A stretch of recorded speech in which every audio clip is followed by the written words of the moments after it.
Test, test. Okay, this one's coming through. Test. Check, check. Thank you. Okay, does it show up over here now? Check. We're talking right now, trying to hear. Oh, good, it's coming through right now. We just got confirmation that we are coming through just in time for the end of the match. Can you hear Alex as well? If you can let us know on stream if you hear Alex, that would be fantastic. We're going to get back to the game, though, and Alex can shout loudly into my microphone when he wants to make a comment. So there is Green Red Panza was one of the first decks I almost built, and then I couldn't afford Blood Moons as a kid. But I always loved the list. It gets to play so many fun Magic cards for one player, not the other. The problem with it, and if you ever played the land destruction deck in Standard, when Bring to Light was the flavor of the day, is sometimes you only draw land destruction spells and not actual win conditions, and eventually your opponent will find a draw out of it. That does look to be what's happening right now, though, and I think that's working out pretty well for Steven, because he's holding Daniel on 2 lands. And the Graph Digger's Cage is incredibly strong in this matchup. It stops that infinite life combo we saw Daniel win with last game. And it looks like there's some good commentary going on in the chat there. Thanks, I appreciate that. Sorry, my voice is today. Gonna be a little quieter. It's true. I think we might not be hearing Alex through his own microphone. So we're investigating that. But while he's looking into that, it looks like Steven has found a very significant threat here. Through the it looks like there's a Tidehollow Sculler trying to decide which of Steven's massive threats he's going to deal with. There's the Storm Breath Dragon versus the Inferno Titan, which is pretty terrifying. The Inferno Titan isn't technically castable yet, but it's very unlikely that Steven won't be able to cast that in the next couple turns. It looks like Daniel did opt to take the to hope that Steven would miss his land drop, but that didn't work out that well, and now Daniel is taking an additional damage off of the Inferno Titan.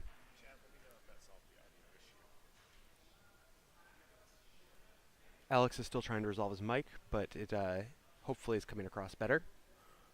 Maybe if I screamed louder, they could hear me. That's an Inferno Titan. Yep, an Inferno Titan happened. It looks like Daniel sees the writing on the wall and is pretty scared at the moment. There is the white creature that can fog. That would be a Burnington Forge Tender there, Mr. Worth. Thank you. So yeah, no, he definitely has the ability to deal with the Inferno Titan for at least one turn. But Steven just has a whole host of more threats coming. So that Scavenging Ooze is coming through. Graph Digger's Cage doesn't stop the Scavenging Ooze from killing the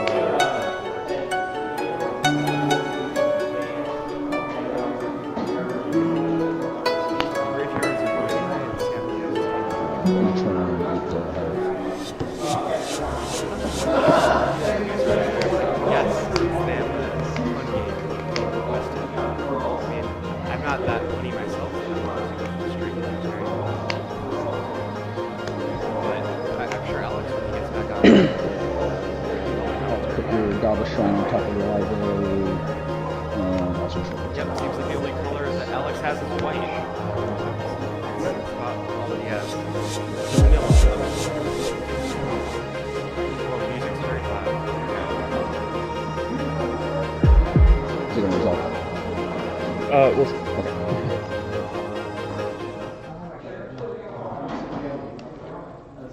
The music is gone. Can you hear us? That is changing my voice. That seems good.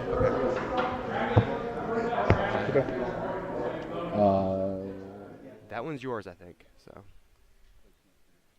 we're trying to fight this music at the moment. So let us know if that's gone. It should be gone at this point. Sounds like a rain. All right. Well, the only thing that's raving here, I think, is Steven's Inferno Titan, because Daniel's not going to be doing that well when that thing's beating him in for 3 every turn. The Burnington Forge Tender can continue to block the Inferno Titan, but it's not going to be doing a great job of preventing that lightning bolt to the face every turn. Luckily, the music's gone, and that's really all we can hope for in life, is just to have no music, to have a nice quiet time with a drink in your hand and magic cards in your other hand. Yep, Magic isn't the fastest of games here, but it is exciting. Arguably, certainly arguably.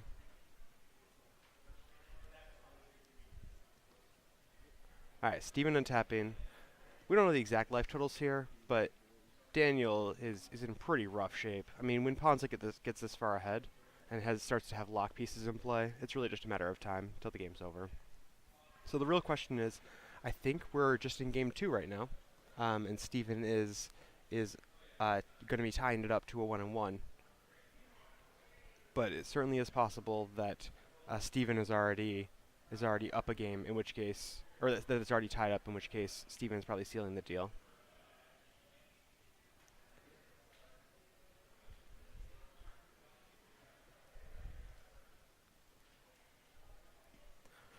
Primal Command sitting there in his graveyard is one of Steven's most favorite cards. Oh, looks like there it goes. Daniel's packing it in. Primal Command, though, I'm just going to tell a quick story here about Primal Command. The first time I played Modern at an FNM, I was playing against Steven for game 1. He went turn 1 Birds of Paradise for mana acceleration. Then went into a turn 2 Stone Rain to destroy one of my lands. And then went into turn 3 Stone Rain, and then went into a turn 4 Primal Command, meaning that I just wasn't going to be drawing any more lands for the rest of the game. Then after I finally got 2 more lands into play, he cast Plow Under to put both of them on top of my library, and proceeded to kill me while I drew lands for the rest of the game, and could do nothing. It was really one of the most unenjoyable experiences I've ever had, and a good reason not to want to play against Stephen Hagen. It's why he's showing up here. Yep, he's a professor. He's teaching Daniel how to deal with giant red threats. Hi. Thank you. We have beer up here? So a green-red Ponza is a deck that's been around for a long time. It goes back to the days of probably 1998, back when Stone Rains was running around. GR stands for green-red, and Ponza, I don't really know where the name Ponza comes from. It's one of those strange old names like Cephalid Breakfast or Full English Breakfast, Dead Man's Ale, Pakula, just like all these strange names that are going around. But Ponza is a land destruction deck that tries to land large threats. So it basically holds Daniel off of casting his cards and eventually just crashes into things for the win. So the Modern turnout tonight, I'm not sure I understand the question completely from Panther there, but the Modern turnout was pretty good. I'm not sure the exact number. I think it was 12 or 13. 14 players for Modern tonight. We also had Standard firing as well, but we're kind of switching it up. Last week we had Legacy on stream. Last week we had 14 for Legacy, and this week we're showing Modern. So who knows? Maybe Standard will show up next time, or if a draft pod fires. The time before that, we just had like 6 unstable drafts fire in one time. But all right, the Doctor's drawing his hand, and Daniel's drawing it, shuffling crazy fast. He has that new unhinged plains that looks gorgeous sitting in his hand. His hand looks like it's full of lands. I see a Horizon Canopy and a Windswept Heath as well. So it looks like he has at least 4 lands in hand, which is exactly what you want to see when your opponent's planning on destroying every one of your lands for the game. Steven leads on the Birds of Paradise, has a Wooded Foothills in hand, I see, but you can't imagine that he's not going to be destroying one of Daniel's lands in turn 2 with a Birds of Paradise landing in play like that. Alright, Daniel preserving his life total, just getting that forest into play. There are some snacks that are planned for this location. I don't believe any of them are here right now. However, we do have the best kind of snacks, which is bread in a glass in the form of Earthbound Brewery beer. So there's the Blonde Ale, the Meteor IPA, the Midnight Mass, which is an incredibly dark, almost chewy Imperial Stout that they have. But back to the game at hand here. Steven fetching up the basic mountain, looking to preserve his own life total. Looks like both players are being a little conservative here with their land drops. Oh, he just passes it back. So no play on turn 3 from Steven. Sounds like he's having some trouble getting some early plays down. Kitchen Finks resolves from Daniel, getting him back up to 21. That's the kind of, if you can get some threats out before Ponzo's able to start destroying your lands, things end up far better for you. We'll see what Steven ends up getting here. Oh, it looks like Chandra Torch of Defiance. She's been making quite a burn into Modern recently, as she can both draw you cards, deal damage, control the board with her minus ability. She kind of has all of the choices dropped there. And she's going to last at least one more turn, because Dan's not going to be able to take care of her. He's not going to be able to come forward with anything more than that 3 at her. So that does disable her minus ability, which means that she can't just kill something next turn. However, minusing Chandra into a Kitchen Finks isn't exactly an ideal play. Not ideal at all, Bob. The Daniel resolves Anafenza, the new Anafenza. She's pretty solid. She interacts with the combo. Steven's reading her. He hasn't been playing a lot of Modern recently, so he's more of a casual EDH player and judge at this point. But Anafenza has Bolster 1 whenever a creature comes into play, meaning that when your Kitchen Finks dies, it comes back as a 2/1 with a -1/-1 counter on it. And then Anafenza bolsters 1, you put the 1 counter onto there, making it back into a 3/2 without a -1/-1 counter on it. Then if Daniel has a Viscera Seer that resolves with those 2 other cards in play, he gains infinite life, meaning that Steven has no way to resolve. Luckily, Steven drew the Lightning Bolt in the form of an Inferno Titan, and was able to control the board. It's really just a titanic landslide for Steven.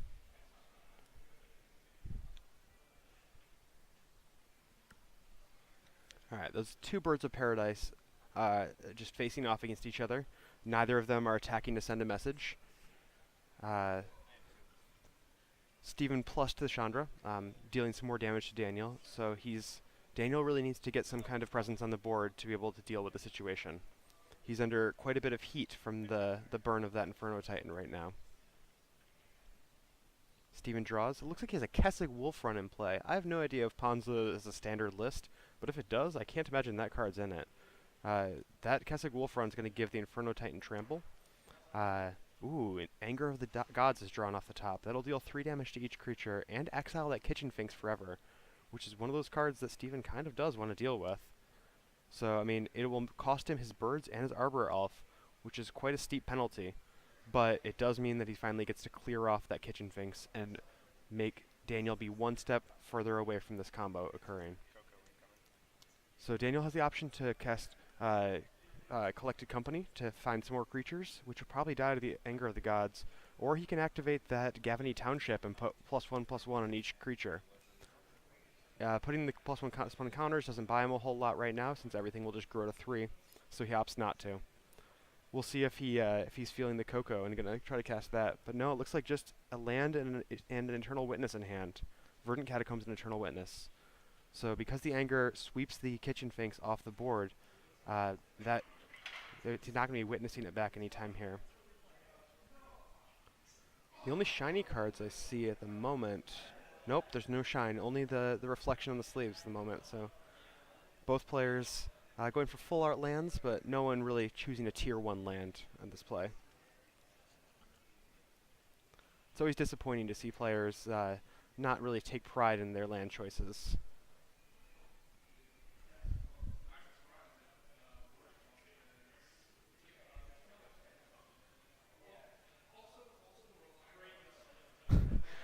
Looks like people in the chat have interesting feelings about the Magic cards and potentially eating them or something. I'm not sure exactly what chicken dish Team Neem is going to be cooking up with her Birds of Paradise, but it seems a bit paradoxical to eat a $10 bill like that.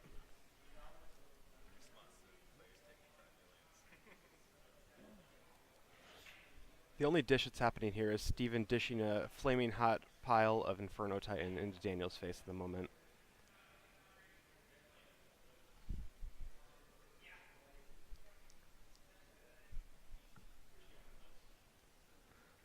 Looks like there's some Matt cards and some Matt Win in the channel. looks like Matt Wynn didn't exactly do a lot of winning tonight, sadly. So he's here in the booth with us, helping to keep track of what's exactly happening on the board.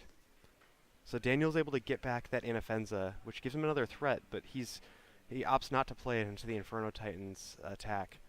There's not a lot of chance there. He's feeling the heat and really has to hope he top decks really well here. If he top decks a Collected Company, he has the opportunity to play the Anafenza and then Collected Company and hope that he happens to hit the 2 combo cards. It's not a great opportunity for him. But no, it looks like the Chandra was lethal to finish him off there. So Stephen Hagen takes it in 2-1.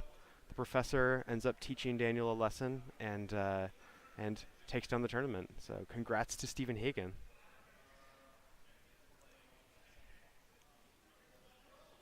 Daniel's an excellent player. It's interesting to see him here on the Anafenza list on Meliracord. I know he's a combo player at heart. In Legacy, he's an Ant player through and through. So he's always ad nauseam tendriling people. He likes to cast as many cards as possible in one turn. So it's